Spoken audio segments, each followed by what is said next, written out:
Hello, everybody, and welcome back to another episode of the Tea with Tina podcast. On today's episode, it's going to be some tea. We are truly spilling the tea on today's episode. It is about Weight Watchers and Noom and how they have taken to the weight loss injection market. And we're going to dive into that, some of my thoughts on it, and why I think it's not good and why this is the whole reason of why I do what I do, right?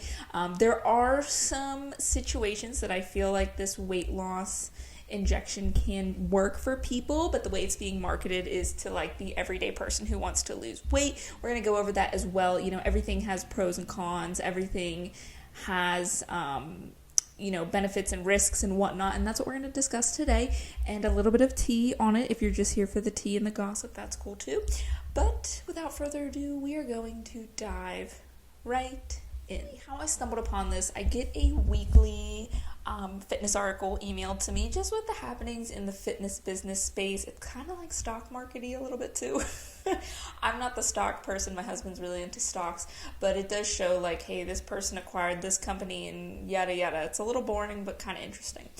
And one of the things that was in there, which is why I follow this newsletter, to keep up to date of what's going on in the fitness realm outside of my little world, is that Noom and Weight Watchers are offering weight loss injectables like Wegovy, which is another name brand for Ozempic, through telehealth services. Okay, Noom offers its own telehealth service now that's called Noom Med, which we'll dive into, and Weight Watchers, about 3 months ago at the time of recording this podcast, maybe a little bit before, acquired a telehealth medicine service under their name. So there's a lot going on.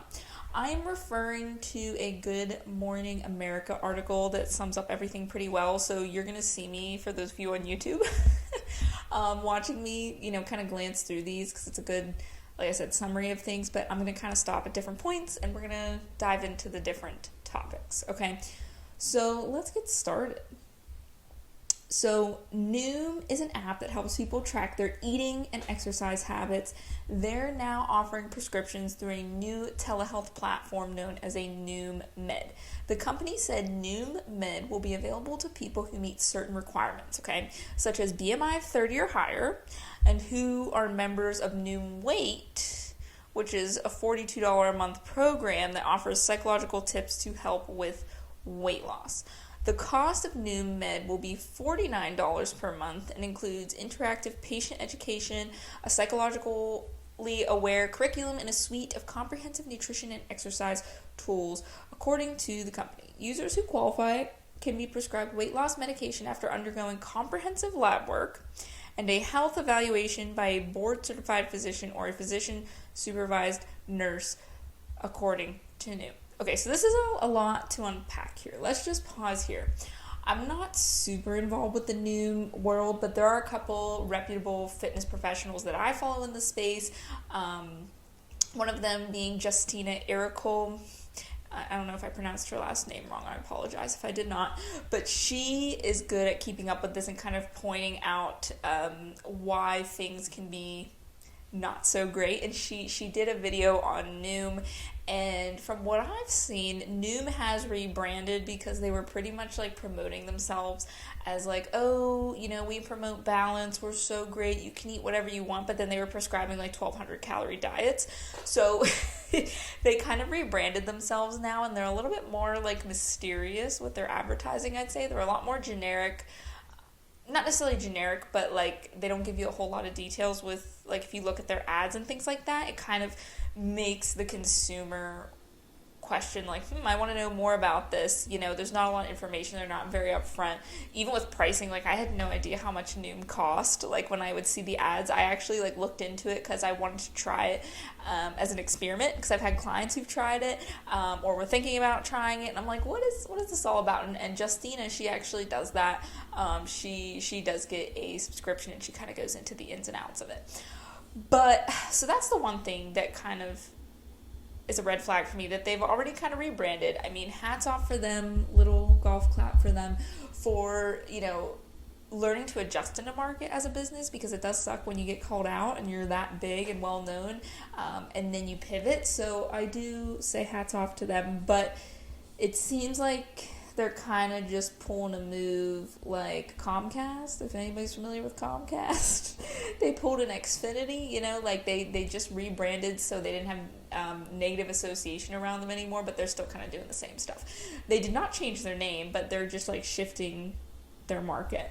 So it looks like they have this new med, which is the telehealth, which is really interesting, because I feel like this is maybe going to be a trend now, that these two big companies, Weight Watchers and Noom, went the telemedicine route, which I think telehealth has skyrocketed because of the pandemic. You know, we needed an access to things that are less important, that you may not need a hospital visit for, that you could just say, hey, I got a runny nose, can you prescribe this for me? Or it's pretty cool to see, like, with weight loss surgeries, or any health-related things that my clients may be going through, they'll tell me that, you know, sometimes like a simple checkup will often be like a telehealth visit, which is nice because maybe they don't have to drive, 2 hours to the hospital that they went to just for them to go, you're good.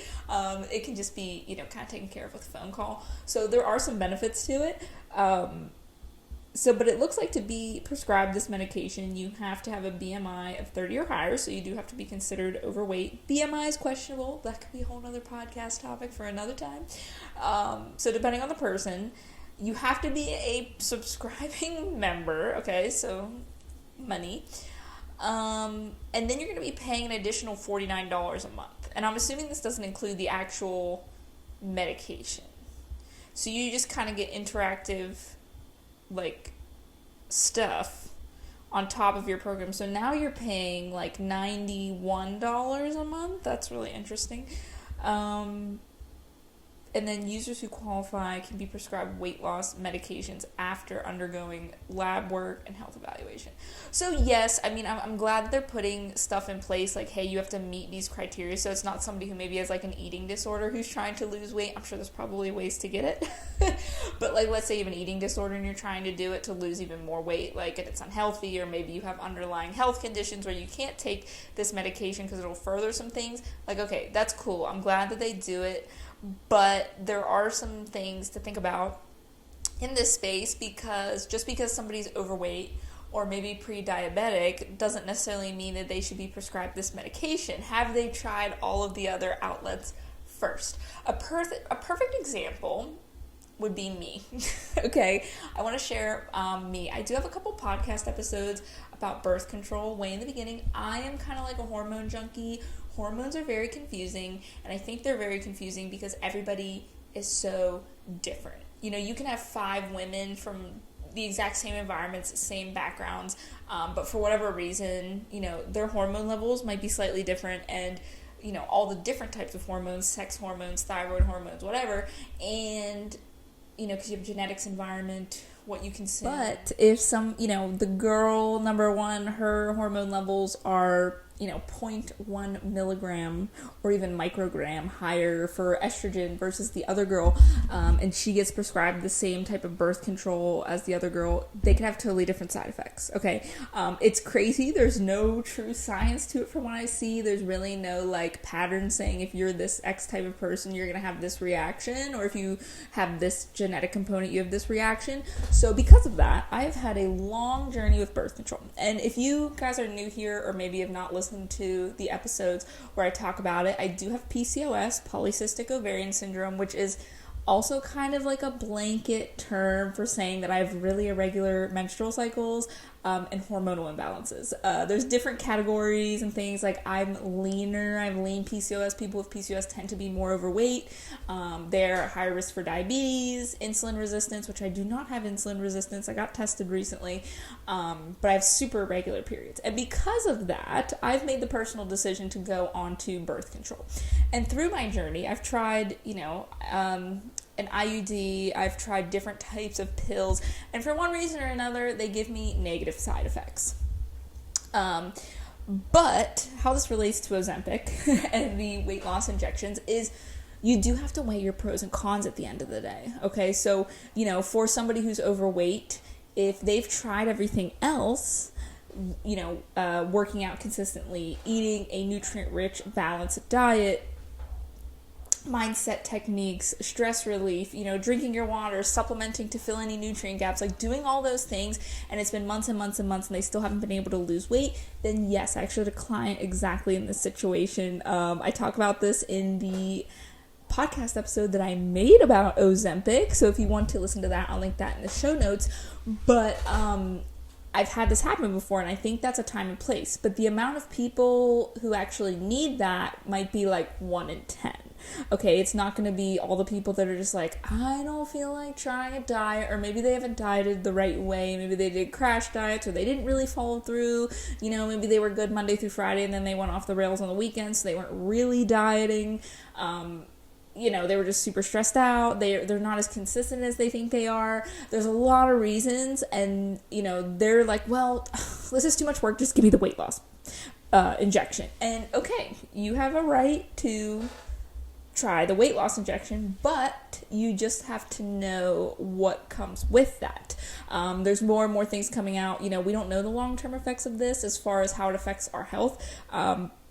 People are getting prescribed it who are not diabetic, because it's really meant for people with diabetes to help with insulin resistance. So we don't know necessarily if you don't have diabetes. It does kind of mess with your appetite and have your relationship with food. Like, yes, you don't want to eat, but you don't want to eat because you're so nauseous. And there's been many accounts, I talk about this in my Ozempic podcast episode, of people who eat, kind of garbage. Like, they'll just eat a bowl of cereal and they're like, well, I wasn't really hungry the rest of the day, or I'll eat a peanut butter sandwich and I only have half of it, and I'm losing weight. And it's like, yes, you're in a calorie deficit, woohoo, but like, how much nutrients are you intaking if you're eating a bowl of cereal and like a peanut butter sandwich, right? We're not getting the fruits, veggies, whole meats, grains, the things that we really need to feel good and for our body to function properly. It's kind of like putting garbage, watered down gas into your Ferrari, and you're wondering why it's like puttering and sounding like garbage,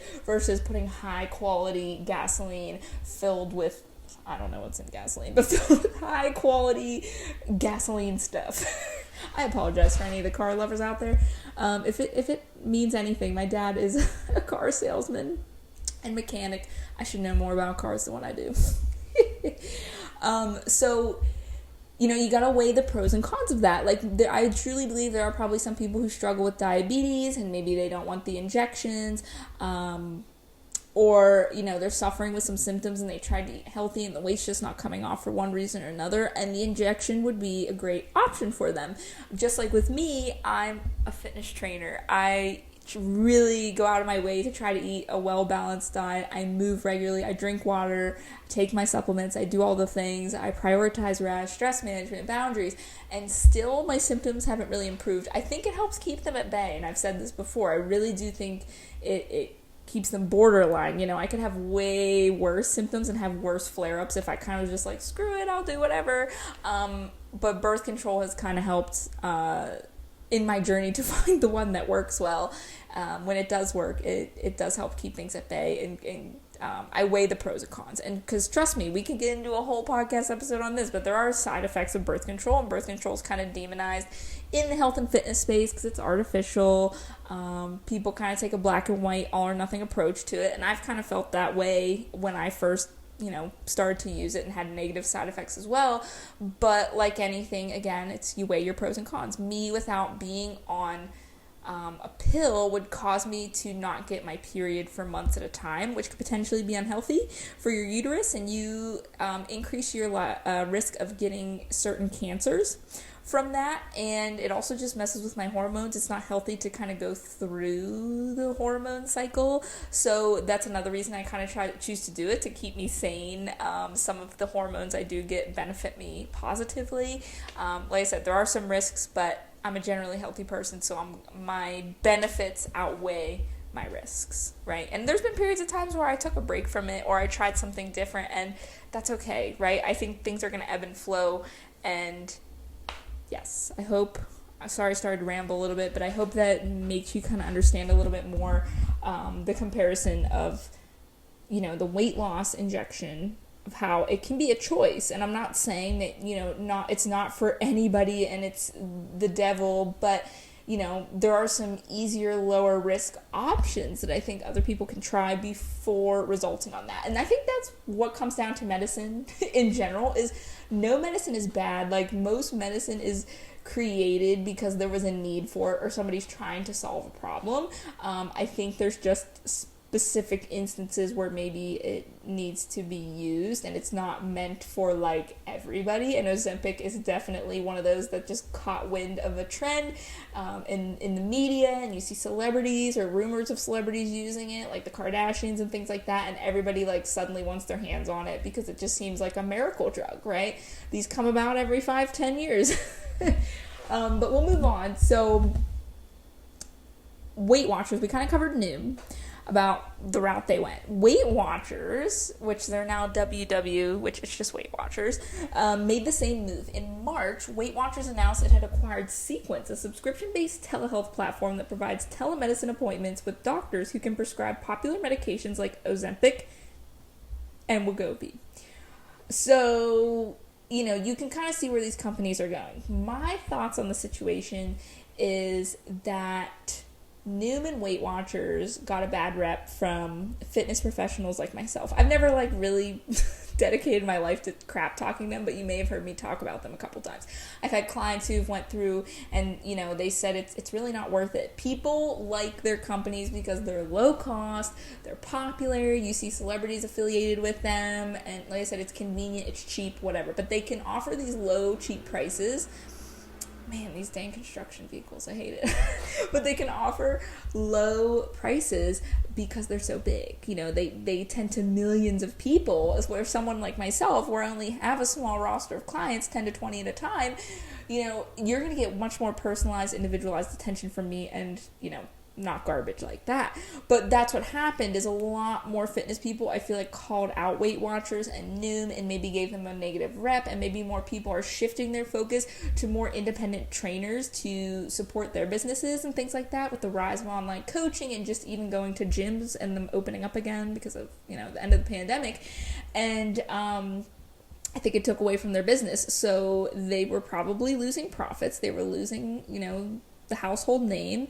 And they pivoted. I think that's what they chose to do. They chose to pivot. It's kind of funny thinking about this. I think we are kind of in this divide again now. If you don't remember, maybe 5-10 years, I would say maybe 10 years ago, there was a trend. It might have been after the Super Size Me documentary. That documentary turned me off of McDonald's almost forever. But there was this trend with McDonald's, everything's healthy. All the places, Wendy's, we have sea salt on our fries now.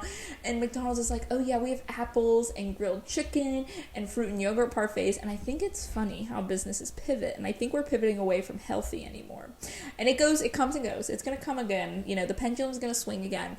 But I think we're pivoting away from healthy again, at least maybe in the fast food realm. I mean, I'm definitely seeing a rise in, grocery store products being healthier and more convenient and things like that.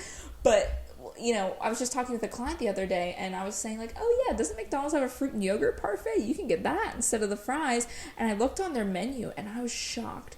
They really simplified. They probably saw that the healthy food wasn't making them money anymore, so they're well, we're gonna lean into being a fast food and junk food company, which is fine, whatever, it's them. Everything in moderation, more power to them. But I thought that was interesting because now they're just burgers, chicken nuggets, fries. They do have apple slices you can get for kids, but that's it. They don't really have any healthy choices, and I thought that was interesting. Wendy's is still all right with healthy choices. I think they balance with crazy unhealthy choices, and they have salads. Chick-fil-A is still another great option, but that's another instance of companies kind of pivoting, and usually it's for money. And companies are out there to make money. We do need to profit to keep running, but I think they also need to take into account their mission statement with this. It just says a New York-based dietitian said these companies are profit-driven. And if people want to lose weight and they center that as the thing that's valuable, we're going to see more companies jump on the bandwagon and start to use the GLP-1s. And GLP-1s are those weight loss injectables. Ozempic and Wegovy are part of a class of drugs called GLP-1 RAs that help people produce insulin and lower the amount of sugar in the blood. They slow the movement of food through the stomach, curbing appetite and leading to weight loss.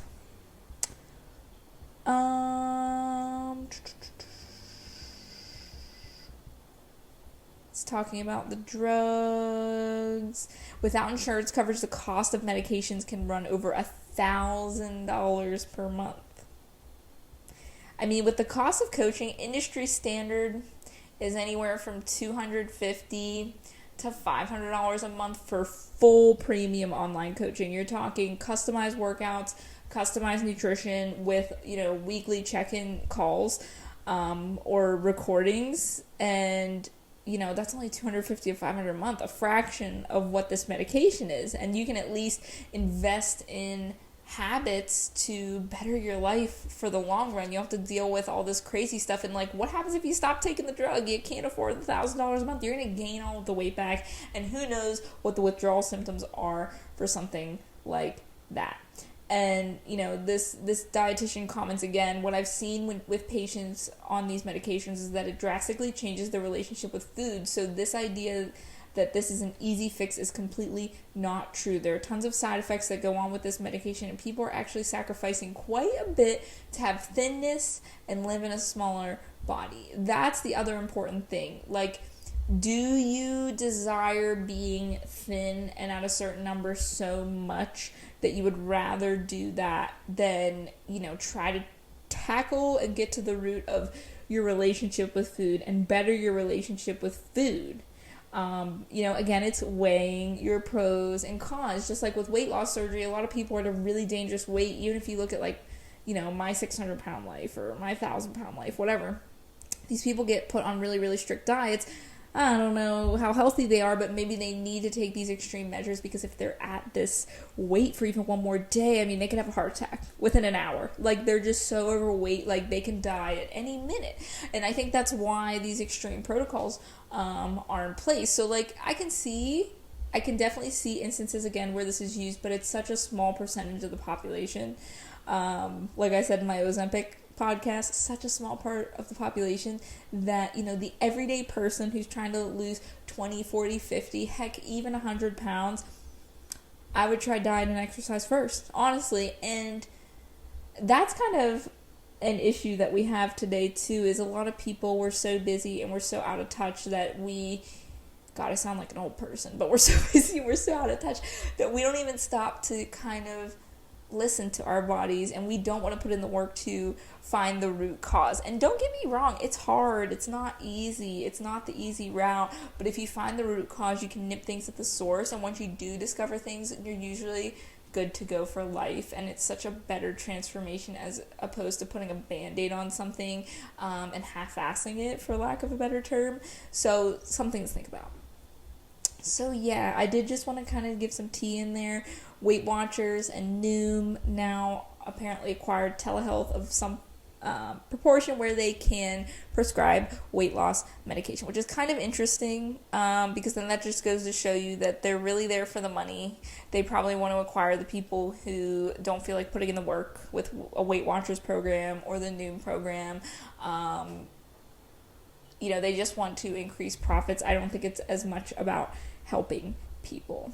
So this is interesting. I'm curious to see the trends in the coming months of how this will affect other weight loss and nutrition things. I think we're going to see probably a bigger split now of lifestyle and medical, probably. I wish it would kind of be the other way around. I guess you could look at this as a combination of medical and lifestyle, but I'm hoping that instead of this divide of people who are like, you need to work out and eat healthy, and then you could take weight loss drugs, I'm hoping that maybe this opens the door for more doctors to partner up with fitness people and prescribe workout regimens.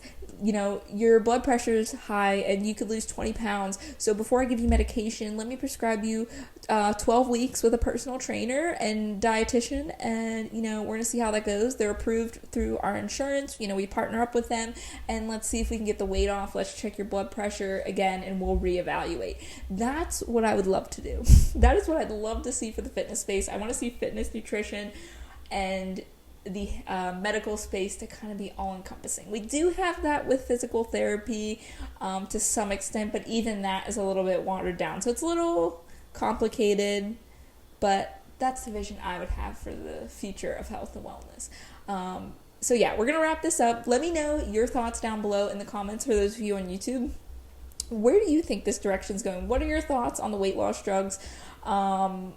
Where do you see this changing in the fitness space? What do you see happening? Do you have any predictions? I'd love to know, and I'll chat with you in the comments. If you aren't already, be sure to subscribe to my YouTube channel for more Tea with Tina podcast episodes. I also do workouts on here and sit down and chat videos. For those of you listening on the podcast, if you haven't already, you can leave me a review. That would mean a lot. That just allows more people to listen to my show. You can also share this with a friend if you found it helpful, or you found it extra juicy and you just want to share some juicy gossip, some tea. But until next time, guys, I think I'll wrap up the episode. We'll chat soon, and bye for now.